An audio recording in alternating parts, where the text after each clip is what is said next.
recorded a plant healer piece about the 10 traits of an effective herbalist, outlining the practical psychological elements that I consider most useful for a practitioner of virtually any sort. You'll note that none of the aspirational traits I listed there are ideological. And it's important to understand that all of them can be further developed and increasingly utilized by anyone that's willing to make the effort. But that's not to say that both we ourselves and our healing work couldn't benefit from the addition of some core moral characteristics. Now, by moral, I sure as hell don't mean some simplistic, unchangeable notion of right and wrong. Right and wrong are things way too complex and situational to set into any proverbial dogmatic stone. Nor is this about the do's and the don'ts. By morality, I'm not referring to medical taboos or exposed cleavage. Not about adhering to rules or social conventions or trying to live up to anyone else's expectations for you. Nor am I trying to codify which methods or medicines are good and bad. I'm only trying to talk with you about some perspectives, values, and personal qualities that could aid us in making distinctions, evaluations, determinations on our chosen paths. What I am referring to is a composition of traits which, in concert, can make it more possible for us to discern for ourselves what is best for us and best for those that we seek to help. Without any hesitancy, I can suggest the deepening and the cultivating of the following. First, purposeful self-awareness. The development of usable virtues begins with our self-awareness and our recognition of what things that we do out of benevolence and what kinds of things we do well. Along with us identifying what it is that we do poorly and recognizing the things that we do out of reactivity, selfishness, defensiveness, or anger. We can develop these instrumental virtues by working on our missteps, working on our challenges, and making use of the talents and the blessings that we're born with. Paying attention to the ways that we can become better people and better herbalists, while simultaneously seeing ourselves for who we are now, giving credence to the nature and the totality of our beings. Secondly, authenticity and integrity. The characteristic of authenticity rises to the level of a moral principle in an age when objective truths seem unattainable or unvalued. Within a culture of vaulted artificiality and personal misrepresentation.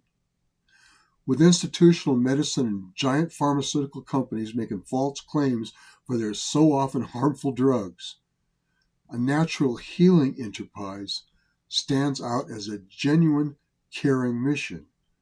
Its practitioners motivated more by deep caring than by any potential profits.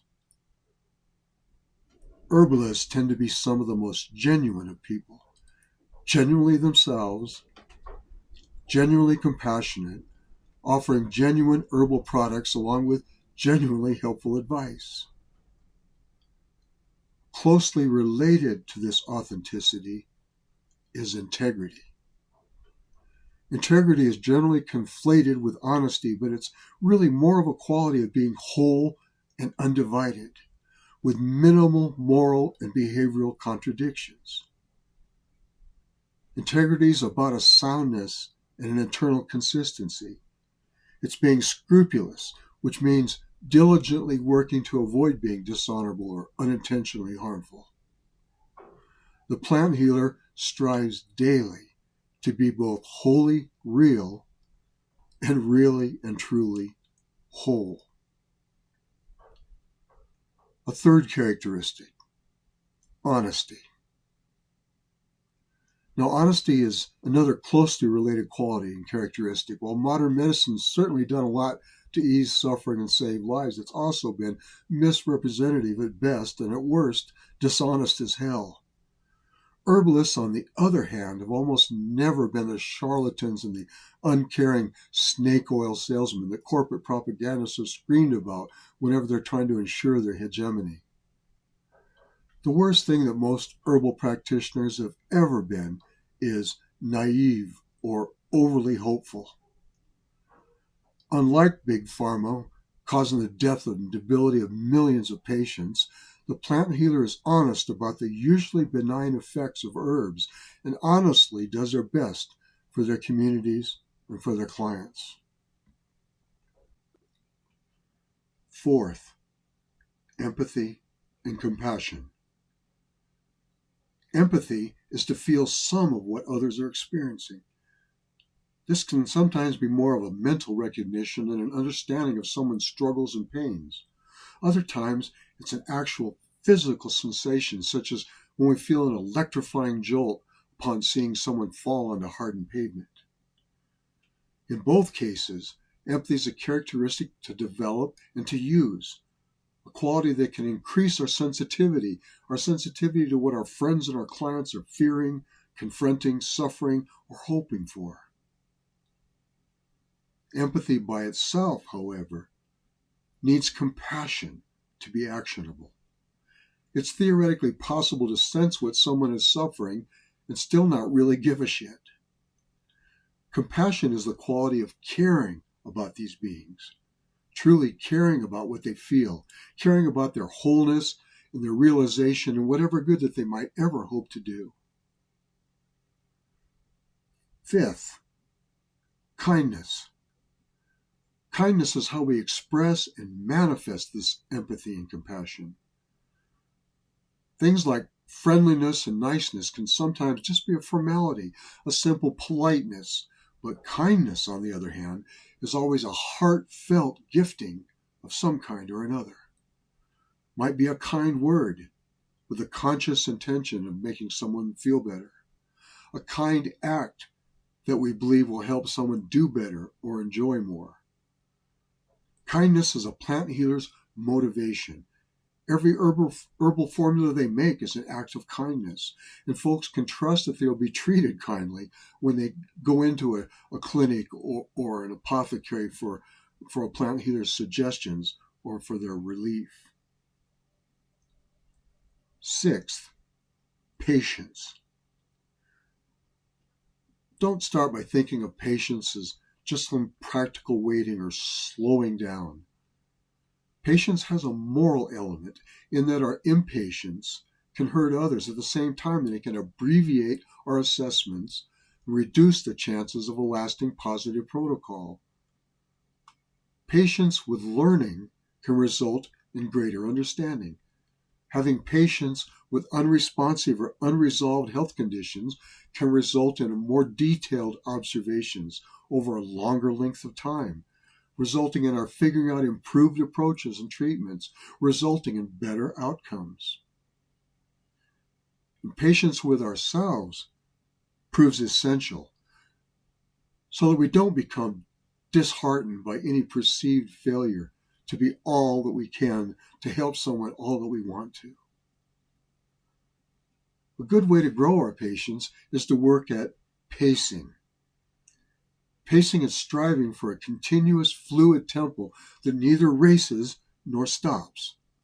There's a rhythm to healing, moments of intercession and moments of pause and contemplation. And we do our plant healer dance best when we move as dancers and long-distance runners often do in what they call the zone. Seventh, awareness of the energetic and the spiritual.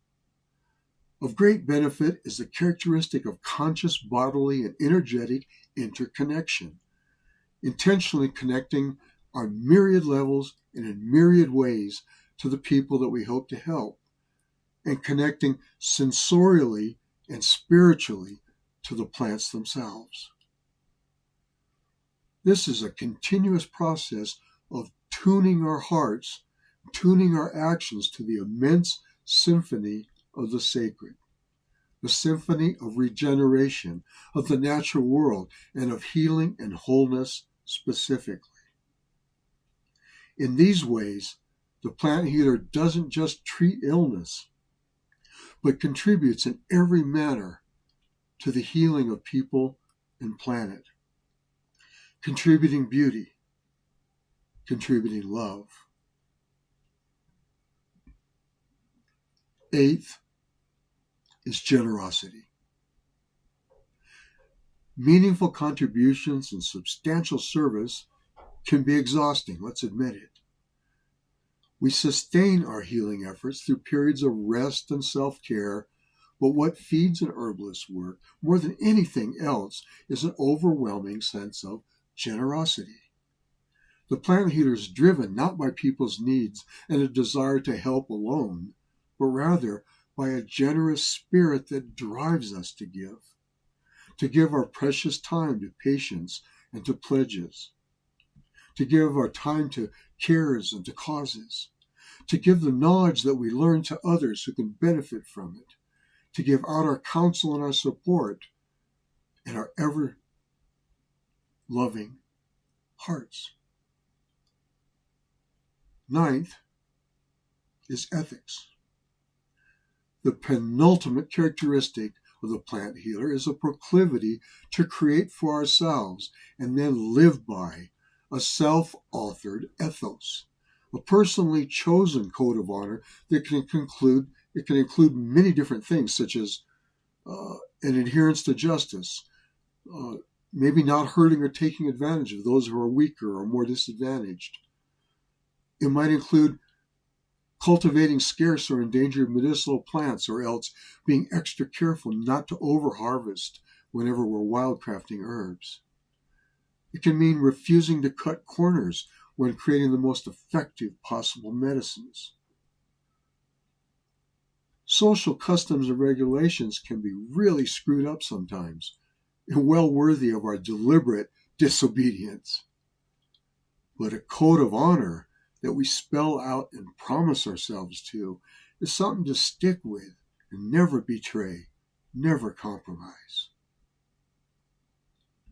10th is devotion. All the above leads us to devotion, the 10th valuable moral characteristic. Devotion is it's loyalty to a worthy idea, to a purpose, to a cause or an action, loyalty to a person or a place. It's a commitment and a pledge kept. The plant healer is known to be committed to the work, committed to all the possible benefits that they can have on the world. Plant healers faithful to their principles, devout in their making of their practice into a defining sensibility, into what becomes a lifelong service in an ever-evolving ritual.